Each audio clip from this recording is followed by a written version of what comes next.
JJS23 செய்தி தொலைக்காட்சிக்காக தங்களை வரவேற்கிறோம். இன்றைய முக்கிய செய்திகளை பார்க்கலாம். பக்திக்கு எல்லையில்லை என்பதையும் கூட்டு பிரார்த்தனைக்கு தனி வலிமை உண்டு என்பதையும் மெய்ப்பித்து காட்டி வருகிறார்கள் கிருஷ்ணகிரி மாவட்டத்தைச் சேர்ந்த கிராம மக்கள். ஒரு காலத்தில் இருவர் மட்டுமே தொடங்கிய பயணம் இன்று ஆயிரக்கணக்கானோர் பங்கேற்கும் பெரும் பாத யாத்திரையாக மாறியுள்ளது. கிருஷ்ணகிரி மாவட்டம் சூளகிரி அருகே உள்ள தேவசானப்பள்ளி கிராமத்தில் பக்தி மனம் கமழ்கிறது.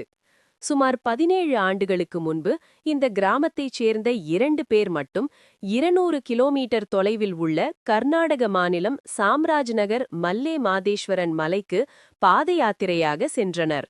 அந்த சிறு பொறி இன்று ஒரு பெரும் ஆன்மீக திருவிழாவாக உருவெடுத்துள்ளது.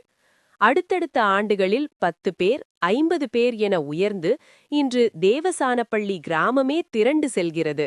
இவர்களுடன் அண்டை கிராமங்களைச் சேர்ந்த மக்களும் இணைய தற்போது சிறுவர்கள் பெண்கள் என சுமார் 1000க்கும் மேற்பட்டோர் 200 கிலோமீட்டர் தொலைவை எட்டப் பயணமாக கடக்கின்றனர். இந்த நீண்ட பயணத்தை தொடங்கும் முன்பாக பாரம்பரிய கலைகளை போற்றும் வகையில் அர்ஜுனன் தபசு நாடகம் நடத்தப்படுகிறது.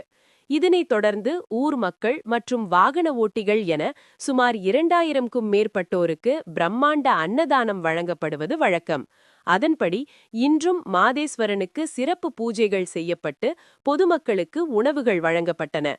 4 நாட்கள் தொடர்ந்து நடந்து சென்று மலையேறி மாதேஸ்வரனை வழிபடுவதால் தங்கள் ஊரை எந்த நோயும் தாக்காது, விவசாயம் செழிக்கும், தொழில் சிறக்கும் என்பது அவர்களின் அசைக்க முடியாத நம்பிக்கை. இந்த 17 ஆண்டுகால பயணம் அளவற்ற வன நிறைவை தருவதாக நெகிழ்ச்சியுடன் அப்பகுதி மக்கள் கூறுகின்றனர். நவீன உலகில் எத்தனையோ மாற்றங்கள் வந்தாலும் தங்களின் பாரம்பரியத்தையும் நம்பிக்கையையும் விட்டுக் கொடுக்காமல் ஒரு கிராமமே ஒன்று திரண்டு செல்லும் இந்த பாத யாத்திரை அப்பகுதி மக்களிடையே பெரும் நெகிழ்ச்சியை ஏற்படுத்தியுள்ளது.